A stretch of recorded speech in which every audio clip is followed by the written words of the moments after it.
Queridos amigos, sejam todos muito bem-vindos a mais um vídeo aqui no canal Poptopia. Eu sou Daniel e no vídeo de hoje eu quero conversar um pouco sobre o quadrinho nacional. 30 de janeiro é celebrado o quadrinho brasileiro, o Dia do Quadrinho Nacional, dia daquele quadrinho produzido por brasileiros e para brasileiros, né? Para o mundo, mas produzidos aqui na nossa pátria. E esse é um dia que ainda gera alguma dúvida, algumas pessoas acham que é o Dia Nacional do Quadrinho e acabam falando de todos os quadrinhos, mas a verdade é que é um dia voltado para a gente olhar para a produção interna, né? Para a cena brasileira, para os artistas e para os talentos que nós temos. E para valorizar essa galera que produz quadrinhos em circunstâncias muito distantes daquelas que são as circunstâncias ideais, né?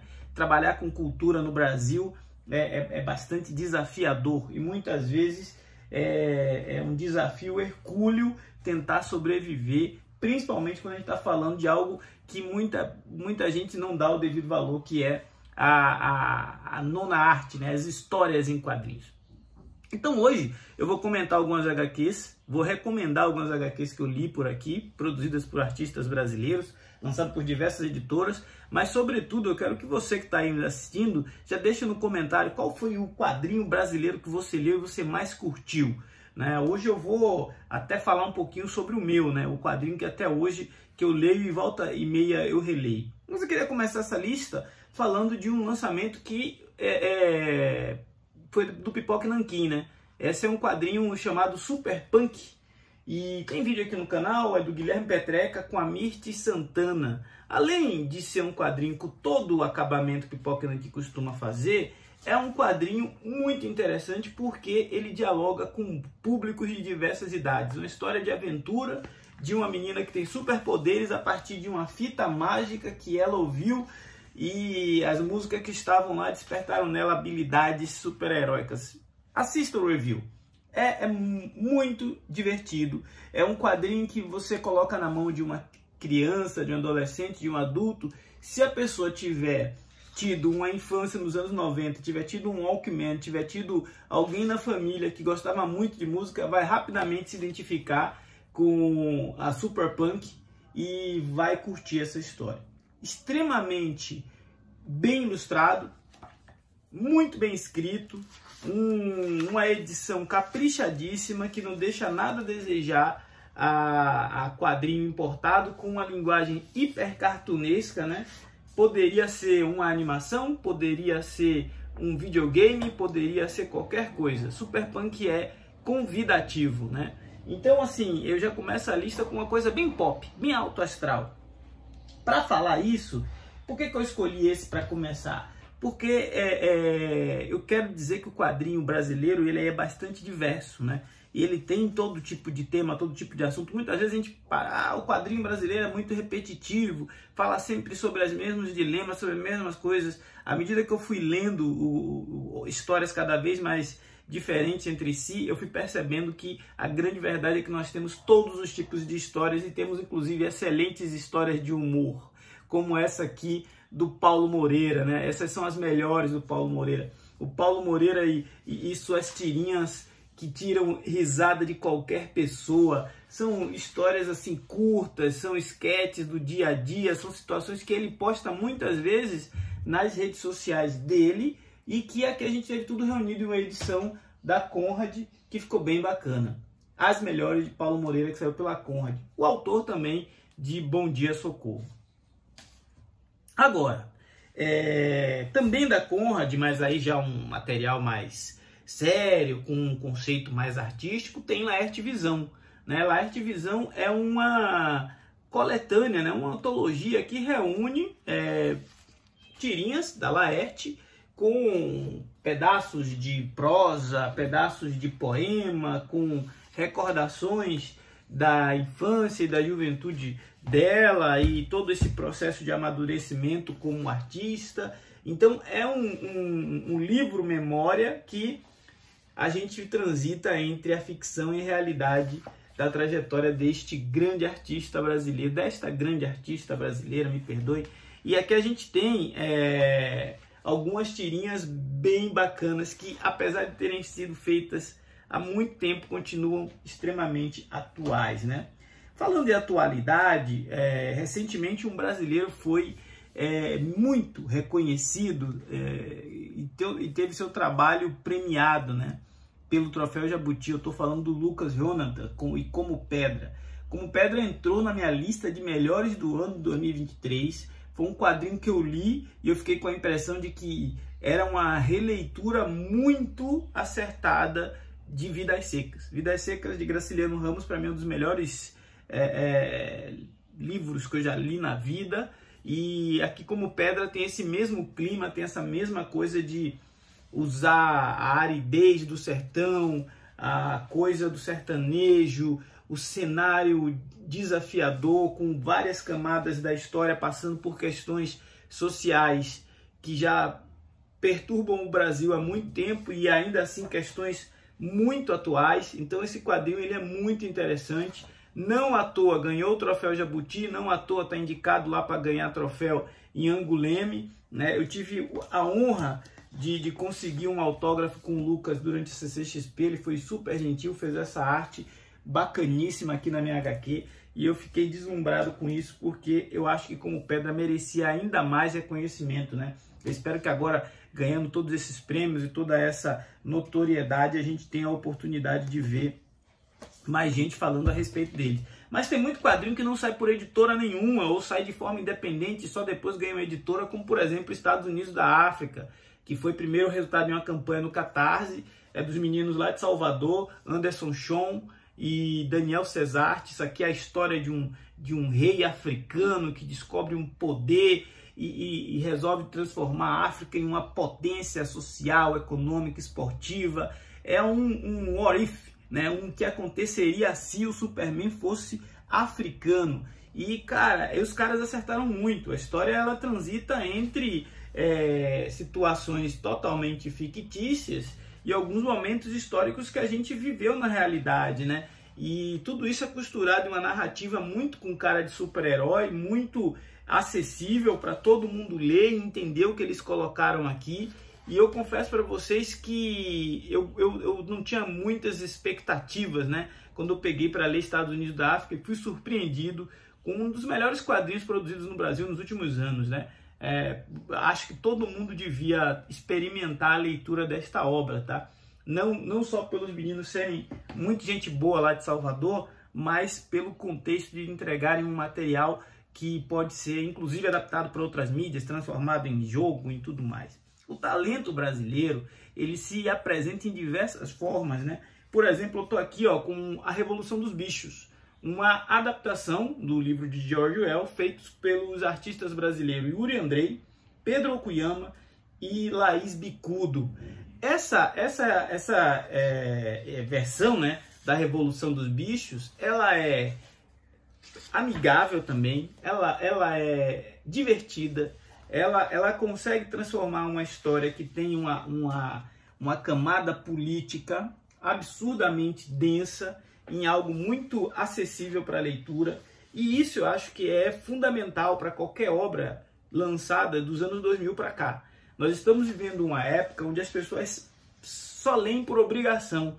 Pouca gente da geração que veio depois dessa nossa geração aí, lê por prazer, né? E principalmente os mais jovens, eles têm dificuldade em ter contato com obras mais robustas. Então, uma adaptação como essa que saiu pela mão de artistas brasileiros é espetacular, porque é feita com uma linguagem próxima daquilo que a nossa população, nosso povo conhece e gosta, mas trazendo toda a bagagem, trazendo todo o repertório de uma obra importantíssima. Então, como vocês podem ver, a gente tem quadrinho que brinca com super-herói, quadrinho que fala do sertão, quadrinho que fala de criança, quadrinho de artista renomado como a Laerte. Tem coisas assim que é doideira pura e que vale a pena conhecer, como por exemplo o Homem Chiclete do Denner, né? Ed Galileu, o autor. O Ed Galileu, ele traz essas histórias de um personagem que era um motoboy, que caiu em uma poça e transformou seu corpo em uma espécie de massa com sabor e cheiro de tutti-frutti. É uma doideira isso daqui. É um super-herói meio paulistano, e tem o Chicletinho, que é a versão Kids do Homem Chiclete. Isso aqui é para criança, é para um público mais jovem, mas vai arrancar um sorrisinho de qualquer pessoa que pegar para ler, né? E a gente tem, gente, um folclore, uma cultura muito rica. O Brasil, ele é povoado por regiões que dentro dela mesma já existem outras micro-regiões, né? A gente está falando do Sudeste, mas no interior de São Paulo você tem uma cultura, no interior do Rio você tem outra, no interior de Minas você tem outra. E cada uma dessas regiões rende histórias belíssimas. E de cada canto do Brasil chegam artistas incríveis, com narrativas únicas. Eu estou aqui, por exemplo, ó, com um quadrinho do Sunsa, que é um artista mineiro, chamado Cartoon Cartoons, onde ele traz uma série de esquetes dos personagens que ele cria, esquetes do dia a dia, esquetes de animais, da vida na fazenda, da vida no campo. É tudo muito divertido, né? É tudo muito leve. Eu já tinha lido dele uma obra chamada Genô e Gertrude. Aqui ele tem outros personagens antropomorfizados. Você consegue encontrar o Sumpa nos perfis dele, eu vou deixar na descrição do vídeo. Então, assim, o que não falta é a opção de leitura. Daniel, mas eu quero algo mais sofisticado, quero algo mais denso, quero algo mais complexo. Tem também o Teatro Fantasma, do Thiago Souto, lançado pela Conrad, mais de 300 páginas, uma história que mistura elementos de terror, fantasia, música, se passa na cidade de São Paulo, tem uma arte espetacular. O Thiago Souto já tinha feito aí junto com a Darkside, já tinha lançado o Labirinto. Eu sou fã desse cara, entrou na minha lista de melhores do ano desse ano 2024, quer dizer, a gente tem obras muito interessantes sendo lançadas. O que falta? A gente dá oportunidade e ler cada vez mais. Eu mesmo faço a minha culpa de que eu preciso ler mais quadrinhos nacionais.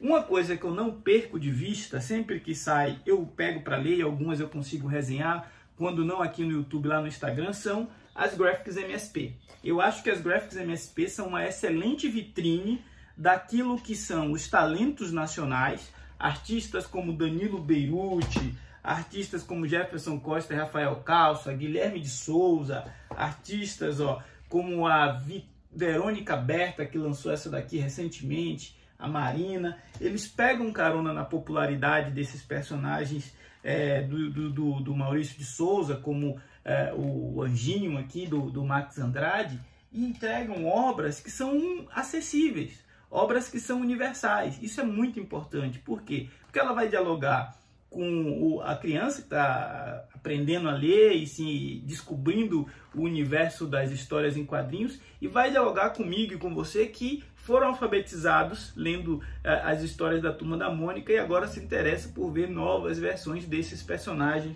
como a Magali e a Denise. Então, cada uma dessas iniciativas, ela tem o seu valor, ela tem a sua contribuição, né?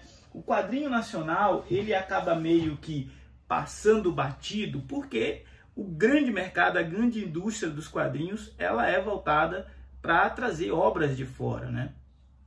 Inclusive, essa é uma preocupação que a gente tem aqui agora a editora Poptopia, ter no nosso catálogo todo ano algum quadrinho nacional, né? No nosso primeiro ano a gente vai ter quadrinho nacional, no próximo ano a gente quer ter mais de um quadrinho nacional para poder fomentar cada vez mais essa cena e apresentar para o público, olha, temos boas histórias para serem contadas e bons contadores de histórias que precisam ser conhecidos. Então, espere isso da gente, cobre isso da gente, fale se aqui no canal você gostaria de ver mais vídeos de quadrinhos independentes, de quadrinhos brasileiros, porque esse ano eu quero trazer mais desse conteúdo, mas eu preciso que vocês abracem, né? Porque a gente quer fazer vídeo para as pessoas assistirem. Não adianta eu fazer vídeo e ninguém dar um like, ninguém comentar, que aí a gente fica até desmotivado. Falando em motivação, neste momento, a nossa pré-campanha do primeiro quadrinho da editora Poptopia está já aberta no Catarse. E você já pode ir lá, tá na descrição do vídeo, se inscrever para ser notificado assim que a campanha começar, porque os primeiros apoiadores vão pagar um preço promocional diferenciado. Então não perca, fique de olho e junte-se a nós nessa nova aventura. Agora, o quadrinho que eu comentei, que eu acho que é uma das melhores obras que eu li, não só de quadrinho nacional, mas no quadrinho no geral, nos últimos anos, eu estou falando de Carniça e a Blindagem Mística. Esse é um quadrinho que trata sobre um bando de mulheres, né, cangaceiras no sertão, obviamente. Não sei dizer exatamente em que época, mas isso aqui foi lançado pelo Chico, um artista nordestino, que já lançou 3 de 4 volumes, né, que ele promete para entregar essa saga inteira. Essa é uma saga belíssimamente ilustrada, belíssimamente ilustrada. O Chico é um desses talentos assim que eu nunca vi ninguém criticar uma arte que o Chico postou. Ele já fez um outro quadrinho, acho que se chama Lavagem, fez um outro também chamado Eu Te Amo, Porra, mas eu acho que a obra-prima dele é justamente Carniça e a Blindagem Mística, que ele tá para concluir esse ano. Eu tô ansioso para pegar esse volume 4. Eu comprei esses 3 aqui na minha visita à Loja Monstro. Eu não sei se eles ainda têm isso disponível no catálogo, mas vale a pena pesquisar porque é uma baita história, uma baita HQ. Então, de todas essas que eu apresentei, se eu tivesse que escolher uma para te recomendar, seria Carniça e a Blindagem Mística. Mas assim, se fosse para a gente falar aqui 1 hora, 2 ou 3 horas ou muito mais tempo, eu teria inúmeras outras. Aqui atrás de mim, ó, tem o Corso do Danilo Beruti, tem o quadrinho do Lourenço Mutarelli, tem várias outras obras que a gente ao longo da vida vai lendo, vai conhecendo e vai apreciando cada vez mais. Inclusive, para conhecer esse universo dos quadrinhos brasileiros, eu recomendo que vocês fiquem de olho nesse livro aqui, ó, que é um livro sobre a formação do mercado brasileiro de quadrinhos. Se chama A Guerra dos Gibis. Esse é um livro que está sempre em promoção na Amazon, vou deixar o link aí também. Essa é a versão revista e ampliada que foi lançada pela Conrad no ano passado, é do Gonçalo Júnior e tem mais de 500 páginas contando a história do mercado brasileiro de quadrinhos, falando dos artistas, falando das primeiras editoras, das primeiras publicações. É uma obra realmente muito importante para a gente ter referência bibliográfica, né? Porque não adianta só ler, comprar, sem saber de onde isso veio e como isso surgiu. E essa história do quadrinho nacional, por si só, já é uma boa história, já rende uma boa leitura. Esse foi o Poptopia de agora, para celebrar o Dia do Quadrinho Nacional. Então, estamos em dia com essa grande homenagem aos artistas que fazem da nossa nona arte uma trincheira de resistência para todos que acreditam na cultura nesse país, onde a cultura muitas vezes é mal vista. Eu estive no FIC, né, no ano passado, e eu tive a oportunidade de conhecer muita gente boa, muito talento interessante, e foi determinante para que eu resolvesse fundar a editora, ampliar os trabalhos aqui no canal, para que cada vez mais a gente tivesse quadrinho circulando pelas ruas e pelas mãos das pessoas desse meu Brasil. Forte abraço, até a próxima!